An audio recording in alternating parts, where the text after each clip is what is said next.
ಇವ್ರ ಹಾಂ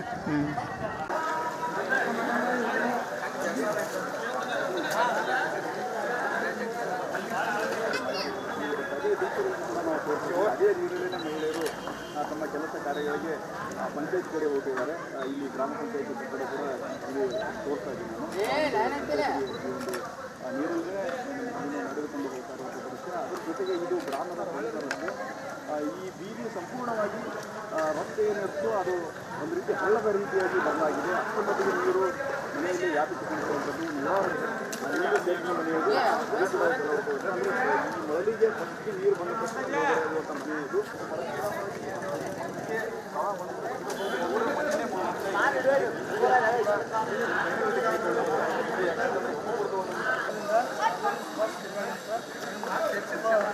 ಬಡ ಕುಟುಂಬದಿಂದ ನಮ್ಮ ವಯಸ್ಸು 40 ಆಗಿದೆ. 10 ವರ್ಷದಿಂದ ಮಾಡ್ತಾ ಇದ್ದೀವಿ. ಏನು ಶಾಶ್ವತ ಪರಿಹಾರ ಸಿಗ್ತಾ ಇಲ್ಲ. ಕ್ಯಾಮ್ರಾಮ್ಯಾನ್ ಕಲ್ಲು ಜೊತೆ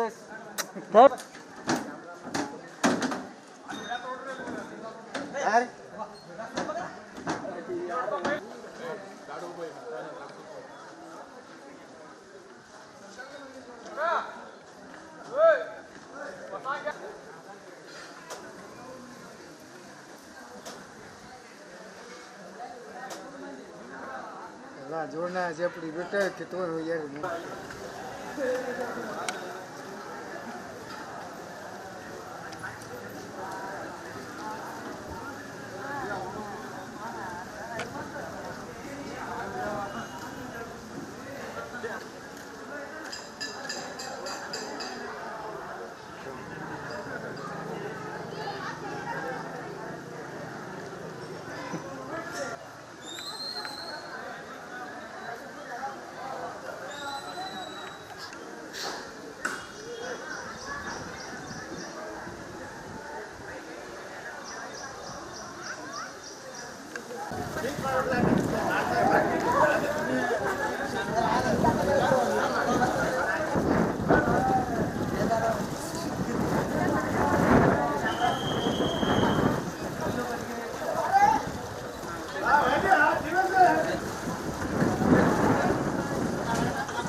ಮಹಾರಾಷ್ಟ್ರದ ಪಶ್ಚಿಮ ಘಟ್ಟದಲ್ಲಿ ಸಾಕಷ್ಟು ನಿರಂತರವಾಗಿ ಸುರಿಯುತ್ತಿರತಕ್ಕಂಥ ಮಳೆಯಿಂದಾಗಿ ಏನು ಕರ್ನಾಟಕದಲ್ಲಿ ಹರಿತಕ್ಕಂಥ ಈ ಘಟಪ್ರಭಾ ನದಿಯೂ ಕೂಡ ಇವತ್ತಿನ ದಿವಸ ಅಬ್ಬರದಿಂದ ಬೊಬ್ಬರಿಯುವಂಥ ಪರಿಸ್ಥಿತಿಯಲ್ಲಿದೆ.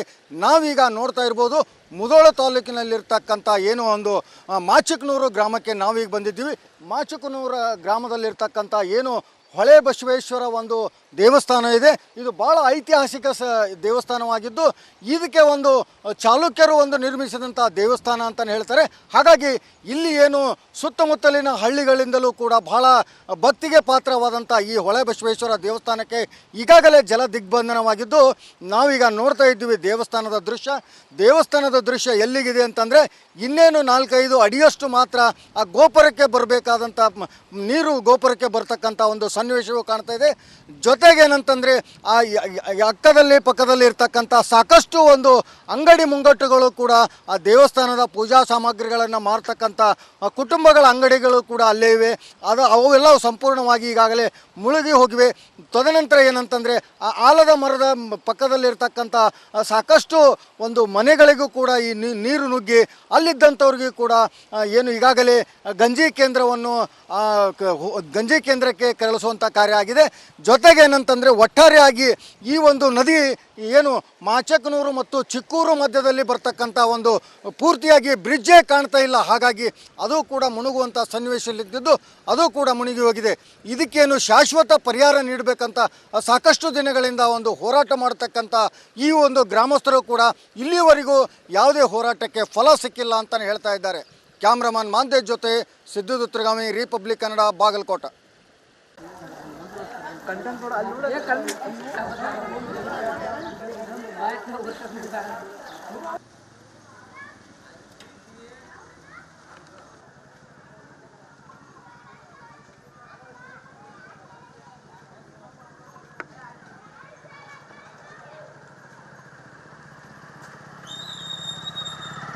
ಮಹಾರಾಷ್ಟ್ರದಲ್ಲಿ ಸತತವಾಗಿ ಸುರಿಯುತ್ತಿರುವ ಮಳೆಯಿಂದಾಗಿ ಸಾಕಷ್ಟು ಒಂದು ಘಟಪ್ರಭಾ ನದಿ ಇವತ್ತಿನ ದಿವಸ ಅಬ್ಬರದಿಂದ ಬೊಬ್ಬೆರೆಯುವಂಥ ಪರಿಸ್ಥಿತಿ ಬಂದಿದೆ. ಅದೇ ರೀತಿಯಾಗಿ ಮುಧೋಳ ತಾಲೂಕಿನಲ್ಲಿರ್ತಕ್ಕಂಥ ಮಳಲಿ ಗ್ರಾಮವು ಕೂಡ ಸಂಪೂರ್ಣವಾಗಿ ಒಂದು ಜಲವೃತ ಆಗುವಂಥದ್ದು ದೃಶ್ಯ ಕೂಡ ಈಗ ಕಣ್ಣಿಗೆ ನಮಗೆ ಕಾಣಿಸ್ತಾ ಇದೆ, ನೋಡ್ತಾ ಇರ್ಬೋದು. ಇದು ಮಳಲಿ ಗ್ರಾಮದ ಮುಖ್ಯ ರಸ್ತೆಯೇ ಇದೆ. ಇದೇ ಒಂದು ರಸ್ತೆ ಮೂಲಕ ಜನರು ಕೂಡ ದಿನ ತಮ್ಮ ತಮ್ಮ ಮನೆಗಳಿಗೆ ದಿನನಿತ್ಯದ ಕಾರ್ಯಗಳಂತ ಮಾಡುವಂಥದ್ದು ಕೂಡ ಇದೇ ಒಂದು ರಸ್ತೆಯಲ್ಲಿ. ಆದರೆ ಇವತ್ತಿನ ದಿವಸ ಸಂಪೂರ್ಣವಾಗಿ 3 ರಿಂದ 4 ಅಡಿಯಷ್ಟು ನೀರು ಇಲ್ಲಿ ನಿಂತಿರೋದ್ರಿಂದ ಬಹಳಷ್ಟು ಜನರಿಗೆ ಇಲ್ಲಿ ದಿನನಿತ್ಯದ ಕಾರ್ಯಗಳಿಗೆ ಬಹಳಷ್ಟು ಕಷ್ಟ ಆಗ್ತಾ ಇದೆ ಅಂತಲೇ ಹೇಳ್ಬೋದು. ಈಗ ಮುಖ್ಯವಾಗಿ ಹೇಳಬೇಕಂದ್ರೆ ಮಳಲಿ ಗ್ರಾಮದಲ್ಲಿರ್ತಕ್ಕಂಥ ಗ್ರಾಮ ಪಂಚಾಯಿತಿಯ ಕೆಲಸಕ್ಕೆ ಕೂಡ ಸಾಕಷ್ಟು ಜನರು ಬರಬೇಕಾಗುತ್ತೆ. ಆದರೆ ಗ್ರಾಮ ಪಂಚಾಯಿತಿನೇ ಒಂದು ಮುಳುಗಿ ನಿಂತಿರ್ತಕ್ಕಂಥ ಪರಿಸ್ಥಿತಿ ನಮ್ಮ ಕಣ್ಣೆದುರಿಗೆ ಒಂದು ಕಾಣ್ತಾ ಇದೆ. ಹಾಗಾಗಿ ಇನ್ನು ಮುಂದಾದರೂ ಸಾಕಷ್ಟು ಮನೆಗಳು ಕೂಡ ಇಲ್ಲಿ ಮುಳುಗಿದಂಥದ್ದು. ಇವಕ್ಕೆ ಯಾವುದೋ ಒಂದು ಶಾಶ್ವತ ಪರಿಹಾರ ಇಲ್ಲ. ಹೀಗಾಗಿ ಶಾಶ್ವತ ಪರಿಹಾರ ಬೇಕು ಅನ್ನುವಂಥದ್ದೇ ಇಲ್ಲಿ ಗ್ರಾಮಸ್ಥರ ಒಂದು ಮಾತಾಗಿದೆ. ಅದೇ ರೀತಿಯಾಗಿ ಗ್ರಾಮದಲ್ಲಿ ಸಾಕಷ್ಟು ಜನರು ಇವತ್ತಿನ ದಿವಸ ಭಾಳಷ್ಟು ಈ ಒಂದು ಶಾಶ್ವತ ಪರಿಹಾರಕ್ಕಾಗಿ ಸಾಕಷ್ಟು ಮನವಿಗಳನ್ನು ಸಲ್ಲಿಸಿದರೂ ಕೂಡ ಇಲ್ಲಿವರೆಗೂ ಯಾವುದೇ ಒಂದು ಮನವಿಗೆ ಸ್ಪಂದನೆ ನೀಡಿಲ್ಲ ಅಂತಲೇ ಹೇಳ್ತಿದ್ದಾರೆ. ಹಾಗಾಗಿ ನಮ್ಮ ಜೊತೆಗೆ ಈಗ ಗ್ರಾಮದ ರೈತರು ಒಬ್ಬರಿದ್ದಾರೆ. ಅವರಿಗೆ ಯಾವ ರೀತಿ ಇಲ್ಲಿ ಕಷ್ಟ ಆಗ್ತಾ ಇದೆ, ಈ ರೀತಿ ಪ್ರತಿ ವರ್ಷವೂ ಕೂಡ ಪ್ರವಾಹ ಬಂದಾಗ ಇಂಥದ್ದೇ ಒಂದು ಸಮಸ್ಯೆ ಎದುರಿಸಬೇಕಾಗತ್ತೆ ಅನ್ನೋಂಥದ್ದು ಕೂಡ ಹೇಳಿದ್ದಾರೆ. ಹಾಗಾಗಿ ಅವ್ರನ್ನೇ ಮಾತಾಡಿಸಿ ತಿಳಿಯೋಣ. ನಮಸ್ಕಾರ. ನಿಮಗೆ ಪ್ರತಿ ವರ್ಷ ಈಗೇನು ಮಳೆ ಬಂದು ಈ